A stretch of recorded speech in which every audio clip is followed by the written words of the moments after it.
With that Cummins engine bolted into the Ford frame and mated to the Ford transmission, it's time to bring the body down for the first time to check some clearances and fitment. It's important to have that motor and transmission sitting where it's going to be permanently for things coming up in the future. If you're new around here, welcome. Welcome to the channel, and I'd encourage you to hit that subscribe button. If you're a returning viewer, welcome back. Now, we need to get some fans fired up in here because it's hot. And then we need to get to work. The first thing on the books is getting that Fleece Coolant Bypass finally bolted to the back of the engine.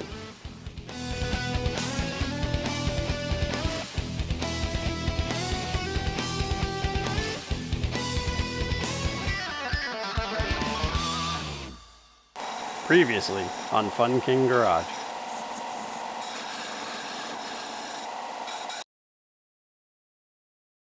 I'm going to make sure that this seal is good and lubricated. I'm even going to just run my finger around the inside of there. And then pop she goes.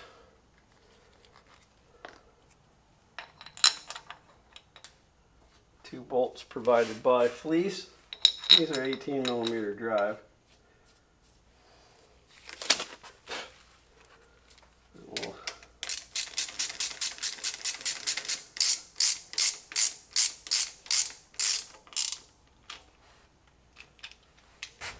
Alright, so I'm going to now fit the AN hose on here.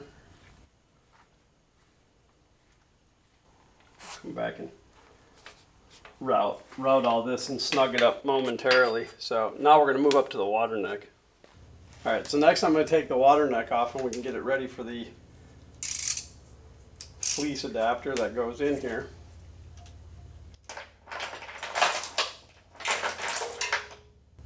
I'll be glad when that chain's not having to be on the engine anymore.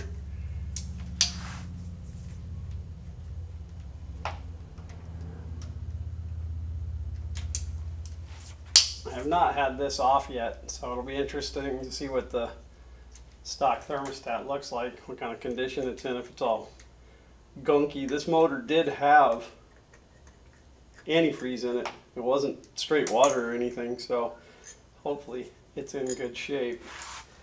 I'm just going to set these bolts back behind me.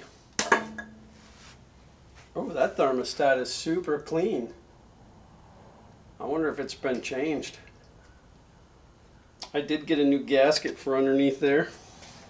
So I'm going to go ahead and pop this up out.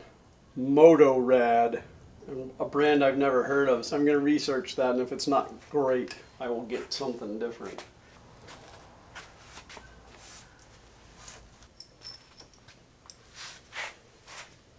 So that's the fleece adapter. Let's try it the right way. That's the fleece adapter that that goes on here, and just going to set it temporarily because the bolts, of course, that it comes with are to go through your water neck, through the fleece adapter, and into your thermostat block. The main reason that I want to do this is to get the hose aligned properly.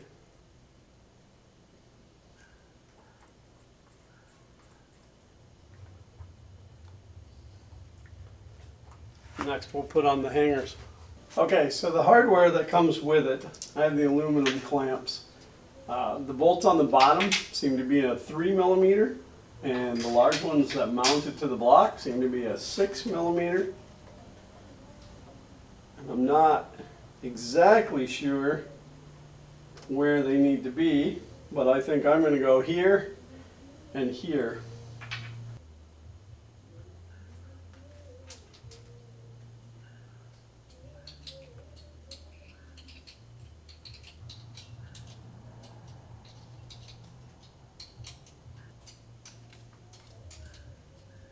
And with hindsight being 20/20, I should have grabbed a hex socket.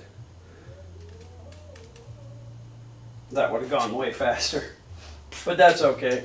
Nothing wrong with a little manual labor once in a while.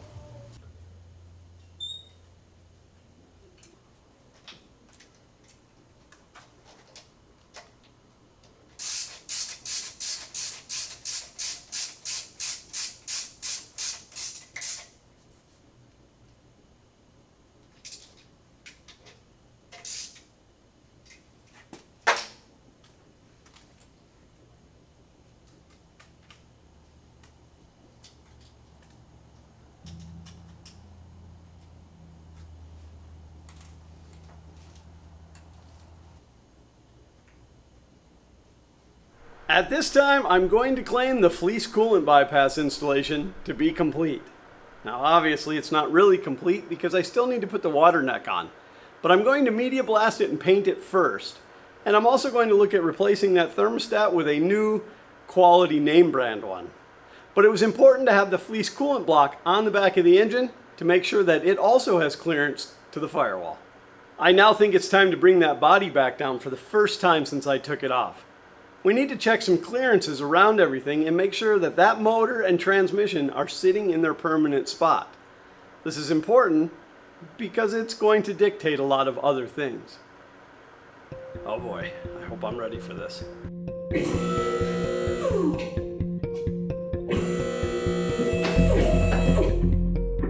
Got a little air in the lines.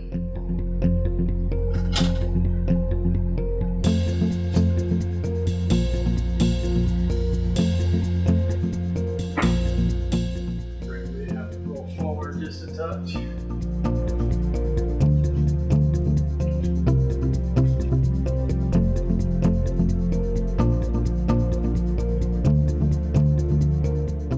Again, so far so good. I don't see anything in the way.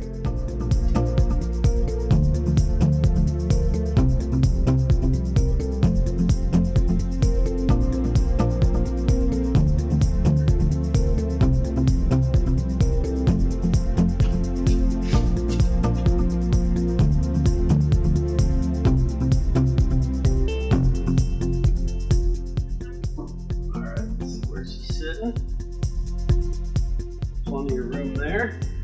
Still, so far, so good. No worries. Nobody's losing their job yet. Scared because I'm the only one that works here.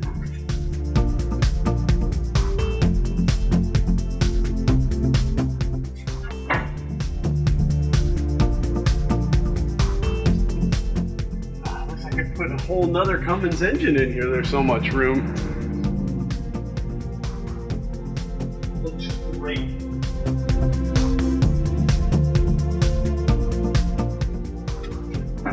Heard something touch. What am I hearing? Oh, electrical connector. Electrical connectors coming down on the. Let's get these wires out of that. It's just the harness is hanging here. I have to roll the frame forward because the Fleece Coolant Bypass is really close to the firewall. So I'm going to unchock the front of the wheels. This monster is so heavy. Okay, that looks good, but how are we back there? These may be further down than what I'm thinking. I think I might climb up there and put my hand back there. Oh, and the fleece is way down. I forgot. The fleece is on the back of the block, not the back of the head. There's still plenty of room. Can we do that a little more?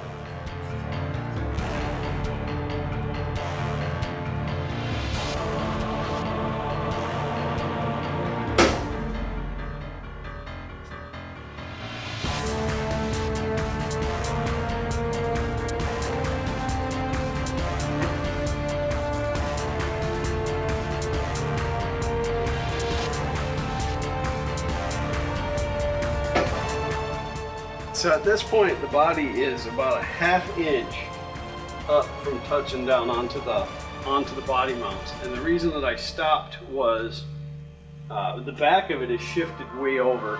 And by way over, it's probably off by about 3/4 of an inch.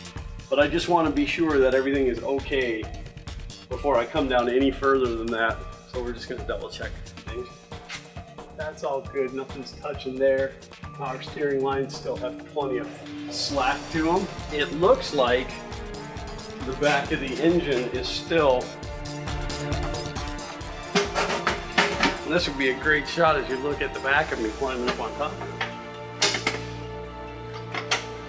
So we have about a knuckles thickness from the top of the valve cover to the heat shield material. So my index big knuckle, so I'd say about 3/4 of an inch. Everything else looks good. I'm a little nervous, but I'm gonna go ahead and I'm I'm gonna let her touch down. Capping looks right on the cab to the bed.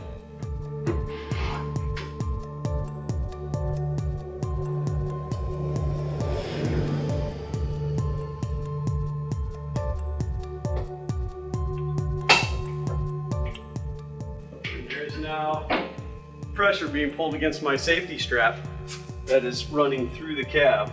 It's sitting on the frame. I think that's where it needs to be. Now I'm gonna have to put the core support back on here and set the radiator in temporarily so that I can measure for the fan, just to make sure that I do have ample clearance between the fan and the radiator. But I'm gonna hope dearly that I do, because there is not much room between the top of that valve cover and that heat shield. Again, I could just get my finger in there. So I might have gotten this thing set exactly where it needs to be. Let's get that core support back over here and try that next. If you've never experienced a Ford 6.4 radiator, it's about the biggest radiator I've ever had to deal with. I won't say it's the biggest one out there, because I know some of the big trucks, semis and things, have much bigger radiators, but everything about this truck is definitely the biggest road-based anything that I've ever dealt with.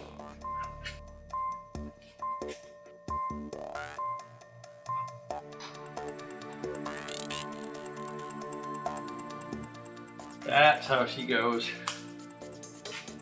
Oh, there's like a mile of space between the front of this engine and this radiator. And of course I say that, and then it's going to be entirely too tight. Now let's see about bringing in that core support.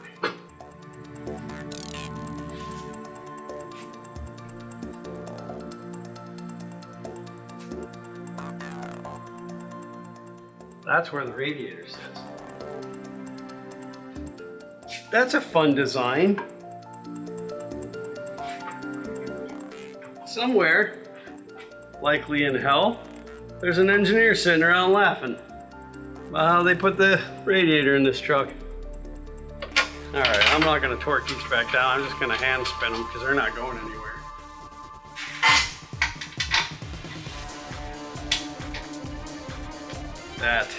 That will be fine. Wow, glory be. So there is a ton of room between the front of the pulley and the radiator, except for the radiator lays way back like this. So really there may not be a ton of room at the top. See if I can get you a better angle. I don't know if you can tell, but there is a bunch of room, but that radiator leaning back like this, it's kind of close at the top, but I'm not the first person to do this, so there's got to be a way. Somehow I misplaced the footage of fitting the fan and making sure it had clearance. And by misplacing the footage, I mean I forgot to film it, which means that you don't get to see it. However, I did remember to film this. Okay, so having the Cummins fan, the common rail fan, that came on this motor factory, which mine is broken because of the accident, but that fan on the new clutch, on this engine, where it's sitting right now, is absolutely perfect and is where it needs to stay. I did play with the idea of bringing the engine forward just a little, you know, maybe a half an inch to an inch, because I can get that fan on and off really super easy. And I mean, that's the big thing, is you want to make sure that you can take the fan off without having to remove the radiator. So I had the upper shroud on, fan fits inside the shroud, doesn't touch the shroud.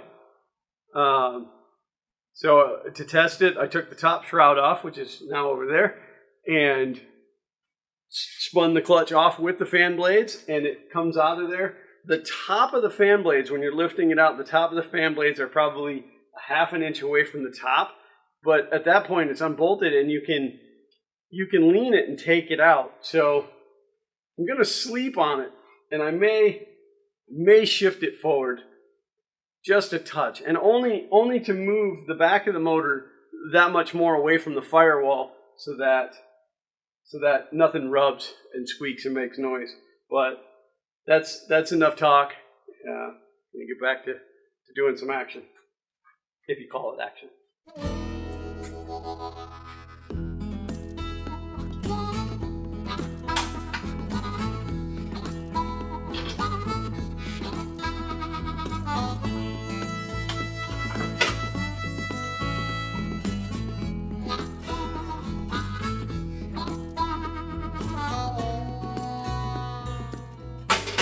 I have to say though, I'm very pleased that it worked out the way it did. All this has to come back apart and get cleaned up too.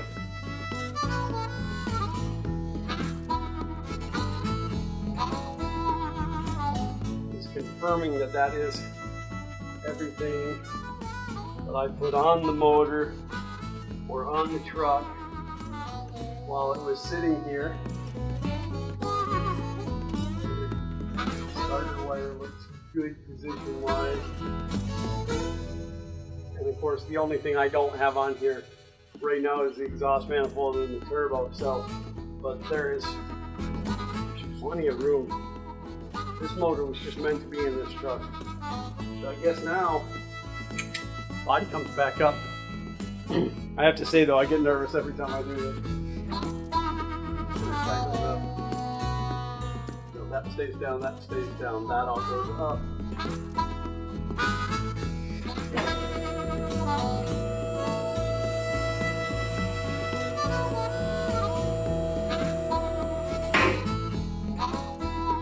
Make sure the lift feet didn't move.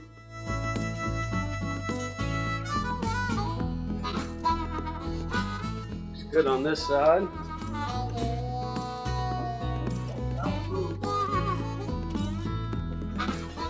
That's why we check them.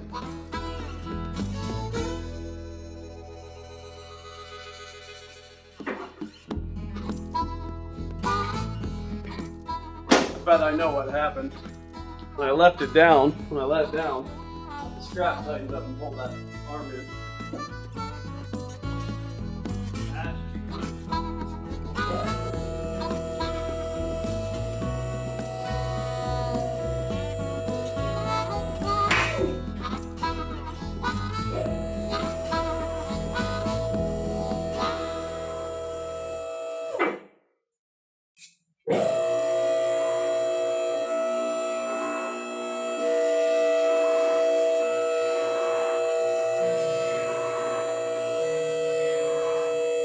There she is. Sadly, the cab's back off and it's back up in the air. But you know what? We're still multiple steps closer to being done. And while it's a mixed bag of feelings getting closer to being done with this project, I am thrilled with the way that it's going. But speaking of going, I gotta get going, which means it's the end of this episode of Fun King Garage. Now, this episode may not be as monumental as the last episode, but it's still very important. You see, knowing where that motor and transmission are going to live permanently and knowing that there's clearance around it lines me up for future projects, like building the downpipe, the intake, and getting the drive shaft shortened to its proper length. So with each step, it creates the ability for me to move on to the next step. And speaking of the next step, my next step now is to grab my tool bag, hit the road, and move on to my next adventure. Thanks for watching.